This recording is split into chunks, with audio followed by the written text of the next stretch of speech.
नमस्कार, स्वागत है एक बार आप सभी का फिर से हमारे वीडियो वर्कशॉप में। मैं doctor Anita Singh, astrologer and counsellor, आपका बहुत बहुत स्वागत करती हूँ। और जैसे कि हम बात कर रहे थे सेल्फ डेवलपमेंट पर, यानी कि न्यूरो लिंग्विस्टिक प्रोग्रामिंग, तो आज का हमारा टॉपिक रहेगा इकोलॉजी, यानी वाइडर सिस्टम। इतने बड़े वाइडर सिस्टम में आप और हम रहते हैं जिसको हम कहते हैं प्रकृति। तो आज हम इकोलॉजी की बात करेंगे। जैसे कि आप और हम सब जानते भी हैं, हमने पढ़ा भी है कि हमें अपने इकोसिस्टम के साथ फ्रेंडली रहना चाहिए, ना पेड़ों को ज़्यादा काटना चाहिए, अन्य जीव जंतुओं के प्रति भी फ्रेंडली रहना चाहिए, उनका भी कोई मिसयूज नहीं करना चाहिए। अगर हम ऐसा करते हैं तो हमें बहुत सारी प्राकृतिक आपदाओं का सामना करना पड़ता है, जैसे बाढ़ है, सूखा है, भूकंप है, सुनामी है। अगर हम इको फ्रेंडली नहीं रहते हैं तो हमें इन प्राकृतिक आपदाओं का सामना करना पड़ता है, ये आप और हम सब जानते हैं। तो इसी इकोलॉजी की हम बात करेंगे आज अपनी सेल्फ डेवलपमेंट की इस वीडियो वर्कशॉप में। मान लेते हैं कि जैसे आप अपने अंदर कुछ बदलाव करना चाहते हैं या आप किसी अपने आउटकम को पाना चाहते हैं, तो क्या उस आउटकम को पाने के बाद आपके आसपास का जो वातावरण है या आपके आसपास के जो स्पेसिफिक जो लोग हैं जो आपको चाहते हैं, क्या उन पर कोई बुरा इफेक्ट तो नहीं आ रहा है, या लेटर में तो कोई इसके बुरे परिणाम नहीं आ रहे हैं। इसको हम ऐसे समझेंगे कि मान लीजिए आपको चाय पीने की या ड्रग्स लेने की या ड्रिंक करने की बहुत बड़ी एक नशे की आदत है, तो आप देखेंगे कि क्या आपके बच्चे घर में, आपके फ्रेंड्स या नियरेस्ट डियरेस्ट क्या आपकी इस आदत को लाइक करते हैं।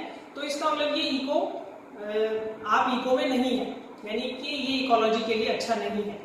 इसी तरह से हम दूसरे एग्जांपल से समझेंगे कि जब आप ट्रैफिक लाइट क्रॉस करते हैं और वहां पर सिग्नल पर आप रुक जाते हैं, तो ये एक बहुत बड़े सिस्टम का एक पार्ट है। आप वहां पर इसलिए रुक जाते हैं क्योंकि उसके लिए आपका माइंड कंडीशन है, यानी आपके माइंड की प्रोग्रामिंग है। लेकिन तभी आप देखते हैं कि दूसरा कोई व्यक्ति उसी टाइम पर आकर लाइट को क्रॉस करके चला जाता है, जो कि इतने बड़े सिस्टम के लिए एक बहुत बड़ी प्रॉब्लम का इश्यू है। तो इकोलॉजी का मतलब ये है कि इतने बड़े वाइडर सिस्टम में हमारा अपना जो भी आउटकम है हमारे किसी भी एक्शन का, वो सब के लिए पॉजिटिव होना चाहिए। जैसे आप डॉक्टर के पास अपने मेडिसिन के लिए जाते हैं, अपनी किसी परेशानी को लेकर जाते हैं, तो डॉक्टर आपको मेडिसिन प्रिस्क्राइब करने से पहले ये पूछता है कि इस मेडिसिन का आपको कोई साइड इफेक्ट तो नहीं है, या इस मेडिसिन को लेने से आपको कोई अदर इश्यूज तो नहीं आएंगे। वो ऐसा क्यों करता है? वो ऐसा इसलिए पूछता है कि इस मेडिसिन को लेने से बाकी पूरा बॉडी का सिस्टम आपका ठीक रहे।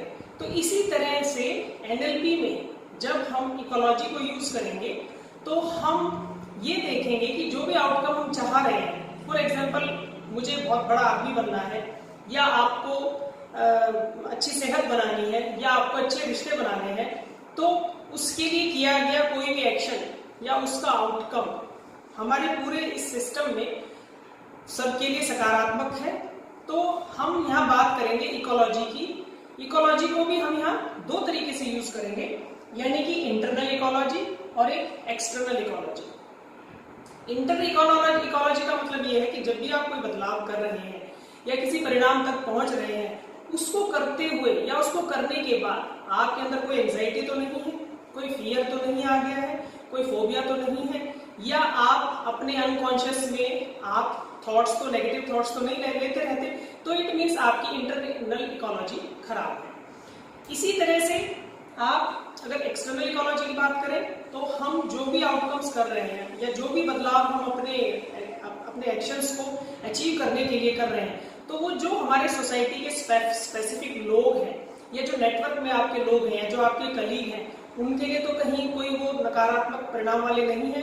अगर वो नकारात्मक परिणाम वाले नहीं है तो इसका मतलब आपकी एक्सटर्नल इकोलॉजी ठीक है। तो इस तरह से हम एनएलपी में, यानी अपने सेल्फ डेवलपमेंट में, हम इंटरनल और एक्सटर्नल इकोलॉजी को यूज करके हम दो ही तरह की हम कंडीशंस में जाएंगे, या तो हमें गेन होगा या हमें पेन होगा, या फिर तीसरा चीज ये है कि अगर आप दोनों ही नहीं करना चाहते तो इट मीन्स आप जैसे हैं वैसे ही रहना चाहते हैं। तो ये भी ये शो करता है कि आपकी इकोलॉजी ठीक नहीं है। फॉर एग्जाम्पल किसी भी काम को जब हम करते हैं और उस काम को करने के बाद आपको एक इंटरनल हैप्पीनेस फील होती है और उसके एक्सटर्नल इफेक्ट्स भी बहुत अच्छे रहते हैं या अच्छे आते हैं या सब उसको लाइक करते हैं, सब उसको सराहते हैं, तो इट मीन्स आप अपनी इकोलॉजी में हैं।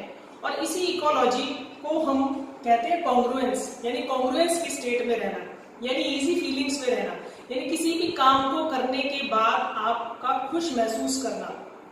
बड़ी बड़ी ऑर्गेनाइजेशंस में या स्पिरिचुअल ऑर्गेनाइजेशंस में जैसे वॉलेंटियर काम करते हैं, तो वो अपनी खुद की डिजायर से, खुद की इच्छा से करते हैं, तो इट मीन्स वो कॉन्ग्रुएंस में है।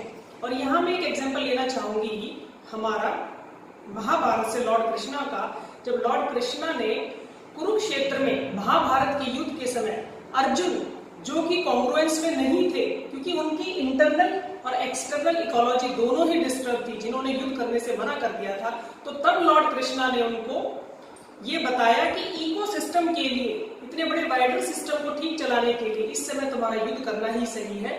तो हे पार्थ, तुम धनुष उठाओ और युद्ध करो।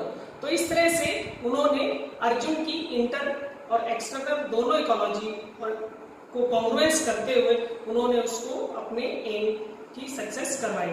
तो इस तरह से आप और हम सब भी अपनी इकोलॉजी को, यानी इको में रहकर वही काम करें, वही एक्शंस लें, जिससे आपको, आपके रिलेटिव्स को, आपकी फैमिली को और आपके बाहर सोशल वाइडर सिस्टम पर भी सबको वो चीजें एक पॉजिटिव सेंस में मिले और वो भी उसका अच्छा यूज करें।